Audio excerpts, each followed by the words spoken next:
Hello students, after studying this module, you shall be able to know about stability and change in marital and family relationships in adulthood, learn about changes in marital satisfaction and its consequences from early to late adulthood, learn about the role of marital satisfaction on family relationships, evaluate the role of parenting and grandparenting on individual growth, evaluate the cultural differences in the role of grandparents in family.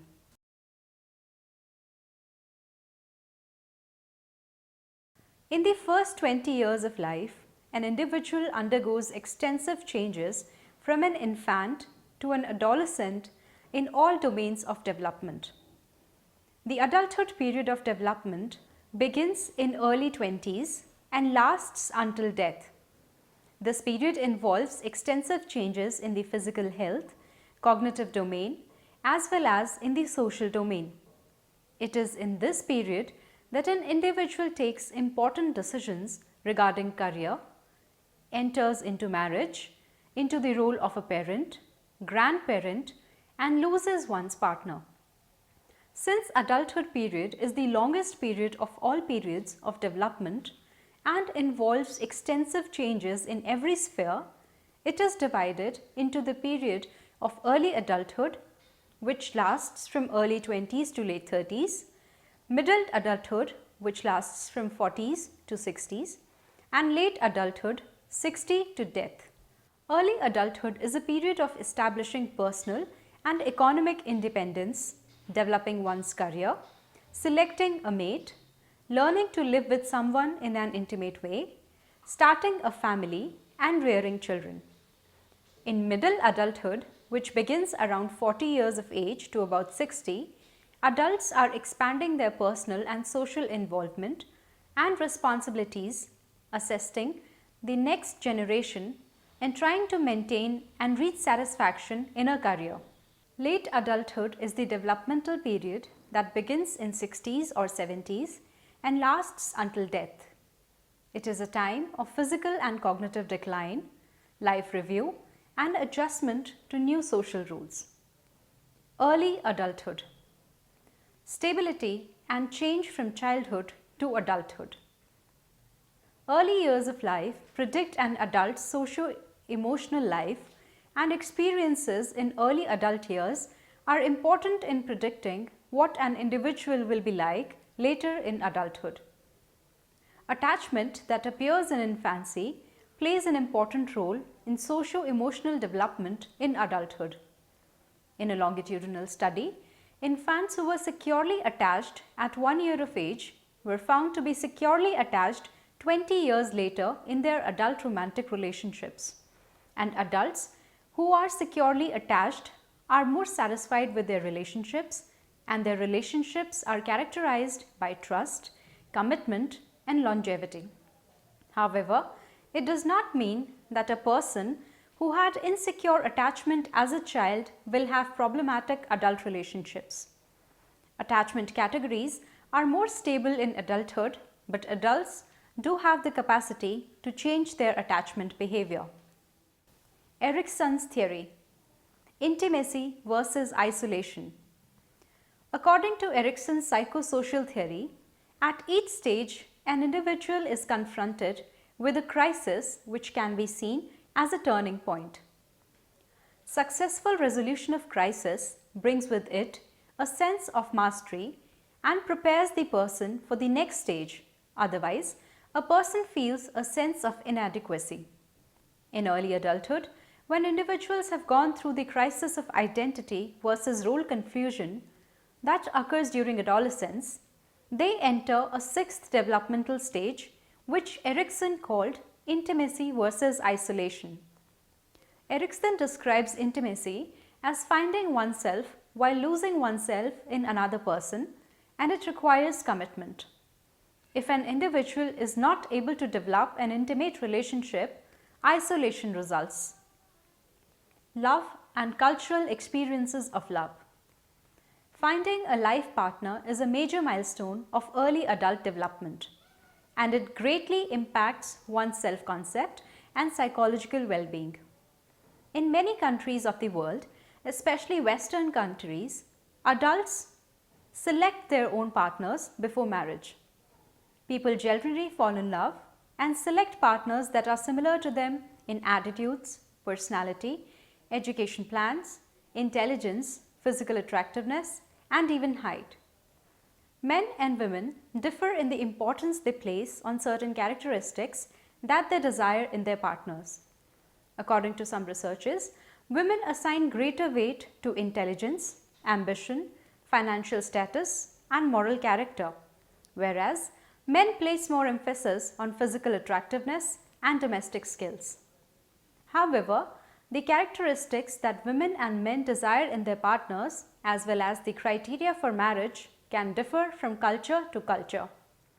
Eastern cultures, such as in China, Japan, and India, where dependency throughout life is viewed positively because the self is defined through role relationships, that of a son or daughter, brother or sister, husband or wife, the characters desired in their partners are very different.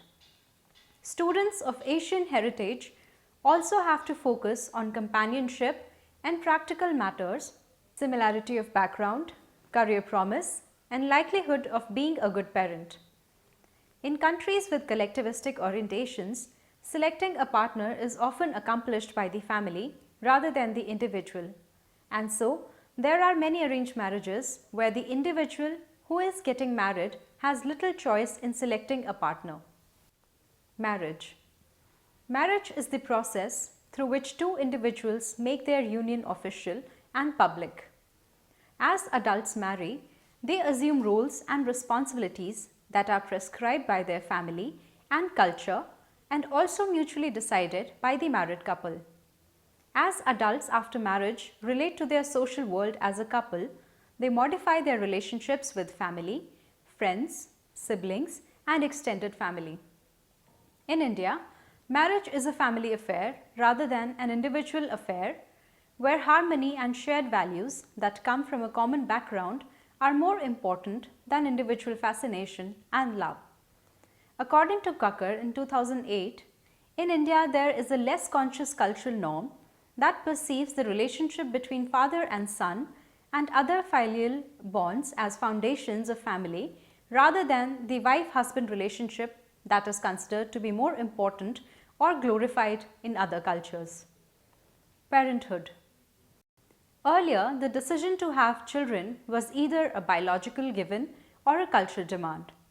When Americans in a study were asked about reasons to have children, the reasons that they cited were warm, affectionate, stimulating relationship that children provide. They also mentioned that having a child is a learning experience and helps them grow. But now, many adults in industrialized nations are choosing not to have children. The decision to have children is affected and influenced by many factors such as health, financial circumstances, religious or cultural demands, and values. Divorce. If the marriage doesn't work, one way or the other, one or the both partners are dissatisfied, then it can lead to divorce. In India, among general population, the divorce rate is very low at 1.1%. There are many factors that can lead to divorce. Studies show that there are demand withdrawn patterns that are found in partners who split up. This means that when one partner raises concerns, the other withdraws or reacts with defensiveness and resentment. In another typical style, there is little conflict between partners, but they do not share interests, activities, and have very different expectations of family lives and feel disconnected from each other. The other predictors of divorce were infidelity, spending money foolishly, drinking or using drugs, expressing jealousy, engaging in irritating behaviors, and moodiness. Generally, after divorce, divorced adults have difficulty trusting someone else in a romantic relationship. Immediately after divorce, both men and women can experience increased anxiety, depression, impulsive behavior, decline in social support, disruptive social networks, Job training, social support, continued education, and career advancement can help and play a major role in psychological well-being of divorced women. Remarriage. Adults who remarry generally do so quickly, and approximately 50% remarry within 3 years of divorce. In India, marriage is considered to be a lifelong commitment to one's spouse. Remarriage is less prevalent than in other Western countries. But in India, men are much more likely to remarry than women.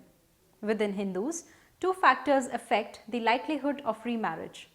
Firstly, the likelihood of marriage and society's approval for marriage declines with age and is very rare in Hindus after 40. Another important factor is whether the woman has had any children from the previous marriage. The evidence from studies of benefits of remarriage is mixed. Remarried families are more unstable than the first marriages, and there are higher chances of divorce in the initial years of remarriage. The higher chances of divorce can be because of varied reasons. Many adults remarry not for love but for financial reasons, to reduce loneliness and for help in rearing children.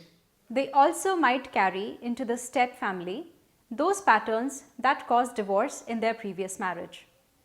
Remarried adults have a lower level of mental health, but researchers have also found that the remarried adults' marital relationship is more egalitarian than the previous ones. Middle adulthood. Erikson's theory, generativity versus stagnation.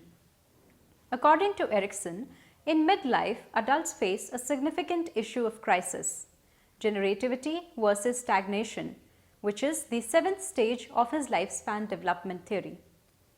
Generativity involves adults want to create or nurture things that will outlast them by contributing to society and the next generation. But when adults feel that they have not done much for the next generation, a sense of stagnation develops. According to Cottray, adults can develop generativity in a number of ways. Through biological generativity, adults have offspring. Through parental generativity, adults nurture and guide their children. Through work generativity, adults learn skills and pass them down to their next generations. And through cultural generativity, adults not only create but also revive and conserve some aspects of their culture. Research support Erikson's theory that generativity is an important aspect in middle age. Love and marriage at midlife. In early adulthood, romantic love, that is physical attraction, romance and passion, are more important in new relationships, while affectionate or companionate love increases during middle adulthood. As relationships mature in middle adulthood, loyalty and security becomes more important. One recent study revealed that marital satisfaction increased in middle age. Compared to early adulthood, middle adults can spend more time with each other as there are fewer financial worries, household chores and responsibilities. Divorce. The major finding of a survey done on 40 to 79-year-old US adults was that most of the couples stayed married because of their children. 3 in 4 of the divorcees said that they had made the right decision and had a positive outlook. The divorced women were much more afraid of having financial problems, which was 44%, than men, who had 11%. The reasons that were cited by middle-aged and older women for divorce were verbal, physical or emotional abuse, 23%, alcohol or drug abuse, 18%, cheating, 17%. The reasons cited by middle-aged and older men for divorce included falling out of love, 17%, cheating, 14%, different lifestyle, 14%. Empty nest and its refilling. When individuals reach middle adulthood, their children are also generally entering into young adulthood. At this time, many children leave home to start their careers, and parents have to adjust to their absence. Parents who are very attached to their children and vicariously live through their children may find this separation very difficult and experience empty nest syndrome, which is a decline in marital satisfaction after children leave the home. But for most parents, marital satisfaction increases after the child rearing, as when the children leave, marital partners have more time for each other and to pursue their careers and interests. But now, because of economic uncertainties in recent time, young adult children often return home. The empty nests no longer remain empty. This phenomenon is known as revolving door syndrome. There are both positives and negatives in children returning to their homes. The adult children complain that parents invade their privacy, treat them as children, and restrict their independence. Parents although feel good that they can provide support to their children when they need it, but they also complain that they have to worry about their children's schedule and also feel that children invade their privacy as a couple. The situation in India is different from those in Western countries. Young adults in India do not necessarily leave their homes to establish their career and become independent. Some may live with their parents throughout their lives or move away from their parents to a new house with their family late in life. Even when people in India stay in nuclear families, they maintain a sense of togetherness and emotional bond. Thus, empty nest syndrome that is experienced by many adults in Western countries is not experienced in India to the same degree. But adults from villages as well as urban cities are now migrating to other cities in India for better education and career prospects. Many children and young adults go abroad for further education and settle there while their parents remain in India. Thus, parents in India are learning to cope and adjust to their children's absence and experiencing and witnessing the empty nest syndrome. Grandparenting. The increase in longevity is influencing the nature of grandparenting. Many adults become grandparents in their middle age and play important roles in lives of many grandchildren. In US, now many children are living with their grandparents. Divorce, adolescent pregnancies, drugs use by parents leads grandparents to adopt the parenting role they thought they had shed. There are three prominent meanings that are attached to being a grandparent. For some adults, being a grandparent is a biological reward and gives them a sense of continuity. For others, it generates a feeling of companionship and gives them satisfaction and emotional self-fulfillment that they may have been missing in their own relationship with their children. While for others, the role might be a remote role. Results of a study done to understand how grandparents interact with their grandchildren found three dominant styles of interaction. These styles were formal, fun-seeking and distant. In formal style, grandparents interacted in a prescribed manner. In fun-seeking, the relationship was informal and playful, while in distant, the grandparents were distant figures. Intergenerational relationships. A study done on middle-aged and older adults in 21 countries found the strongest intergenerational ties in Saudi Arabia, India and Turkey. Adults in midlife play important roles in lives of both the young and the old. Middle-aged adults want to share their experience and pass on their values to the next generation. Gender differences also characterize intergenerational relationships.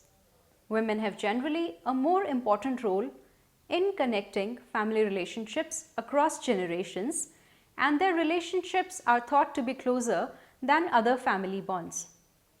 Middle-aged adults are generally described as the sandwiched, squeezed or overload generation because of the responsibility that they have towards their adolescent or adult children on one hand and their aging parents on the other.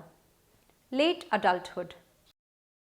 Erikson's theory, ego integrity versus despair. Ego integrity versus despair is the eighth and the last stage of psychosocial development according to Erikson. In this stage, adults look back and reflect on their pasts.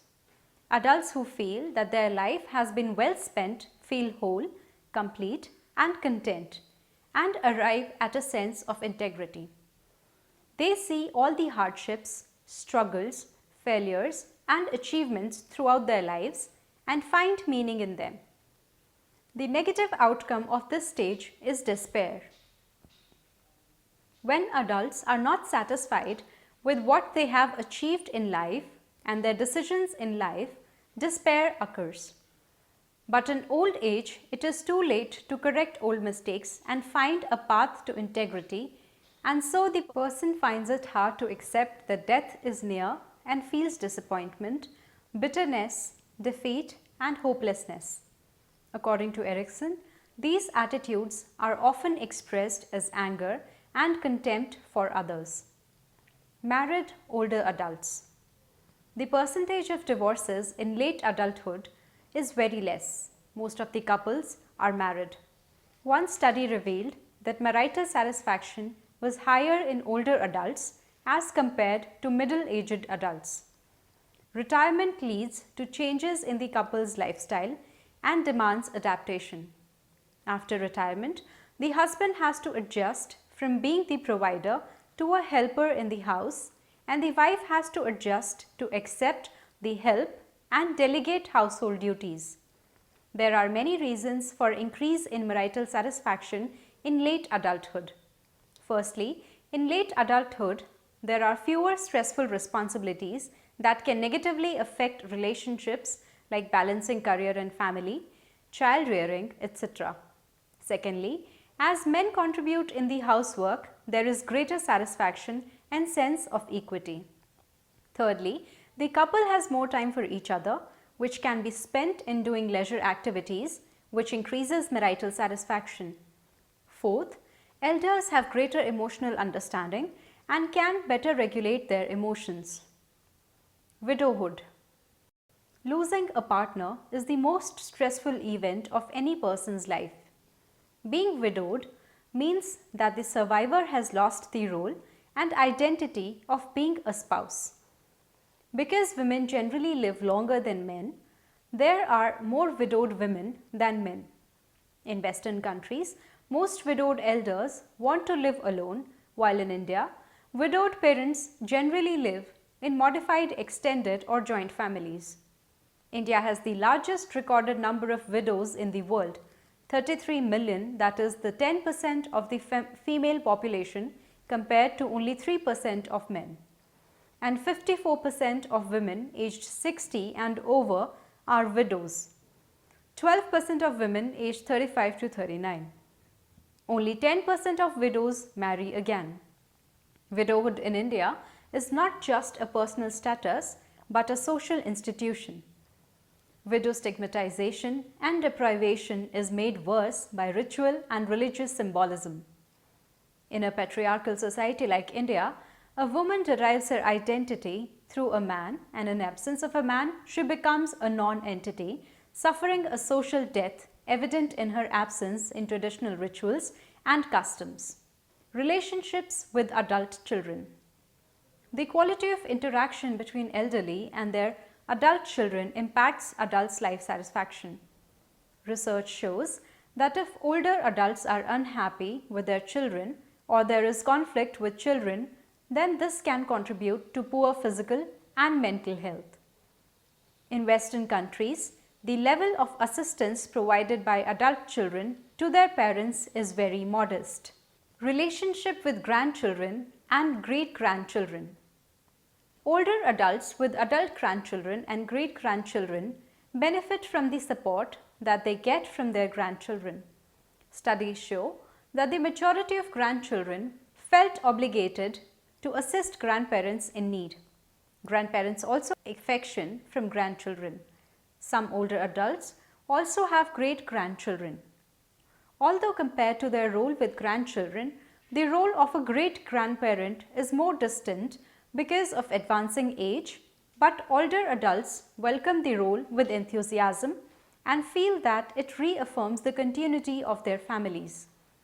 The ability of older adults to deal with the changes in health, income, and other social relationships depends greatly on the support that they receive from the younger generations.